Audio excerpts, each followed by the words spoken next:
Well, it's part dating game, part comedy show, and it's coming to Portland. Here to share all about it, we welcome the creator, producer, and host of Love Isn't Blind, comedian Allison Goldberg. Good morning, Allison.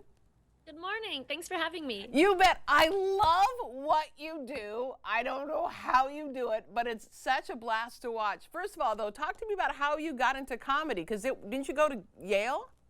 Oh, yeah. Yeah, I did. You did your research. I love it.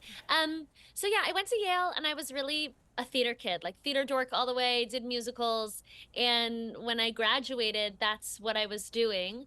I don't usually mention this, but my first job out of college was doing a musical down at Disney. Oh, fun.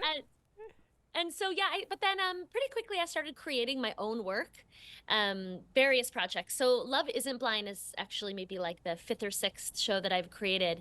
And so as I was creating my own stuff, more and more it was getting recognized as comedy. And I was like, all right, I think I'll lean in. So my path to being a comedian and running a comedy show was a bit circuitous. So tell me about Love Isn't Blind. Explain how it works for people who haven't seen it.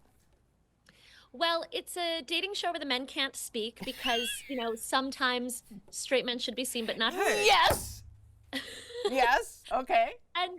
But I do always have to say the boys that agree to these shenanigans tend to be such wonderful men because they're here for the feminist joke. And so it's really not a roast show. My goal is for everyone to have an absolutely amazing time and leave with lots of dates. So it's very silly. The picture that's on screen right now is from the yes or no round. The men can only do thumbs up for yes, thumbs down for no. They're blindfolded. In round two, I change it from show to show. I've done crafty things like having them draw their dream date, but then I've also just brought out female products and given them whiteboards and they have to guess what the products are. And then in round three, I always call their moms live on stage. And what's so fun for me as a performer is that every time I announce that we're about to call the moms, there's always someone in the audience who just loses their mind because they had no idea that was about to happen. So I call their moms, I search their phones.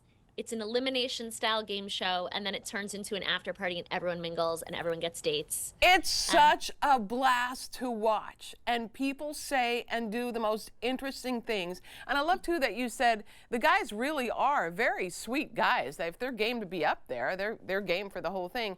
Moms say the most unusual things. Yes. Tell me about one of the things that surprised you the most about a mom that you called.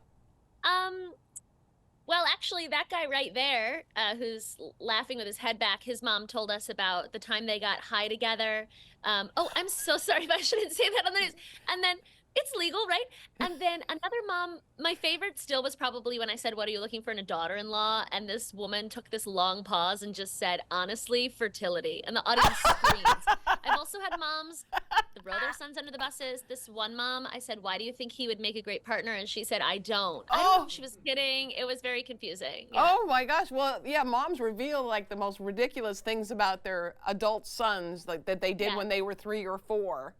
Yeah. They tell all kinds of stories. Yeah. Actually, what's really fun is that I've done this show, I don't know, 100 times, which means I've spoken to like 400 moms, and none of them had the same story. So it's really fun. Also because I have a lot of repeat attendees in a lot of the cities I go to. This is actually my third time doing the show in Portland. And so it's nice that like we just get something different at every single show, no matter what. Have you had success in getting these people hooked up? As in, are there any that are still dating?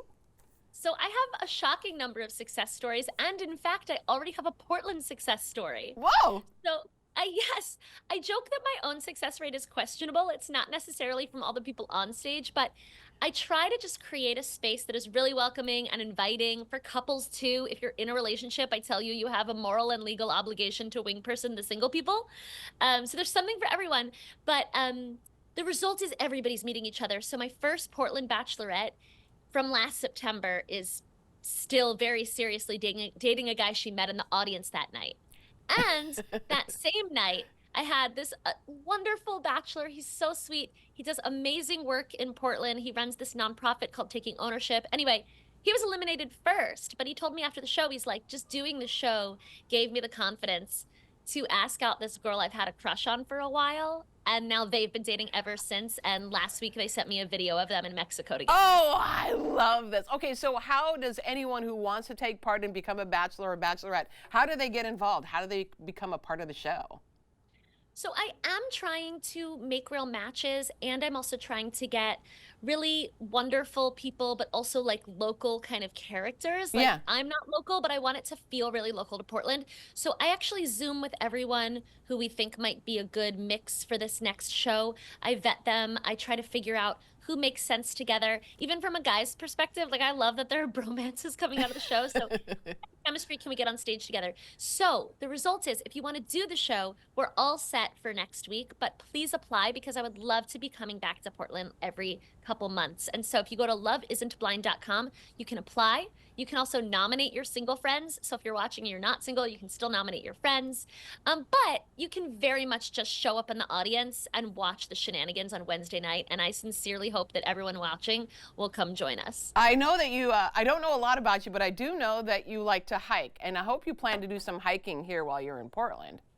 Yeah. So, well, I actually am obsessed with rock climbing. And so I'm on the search for, oh, that's me. Yeah.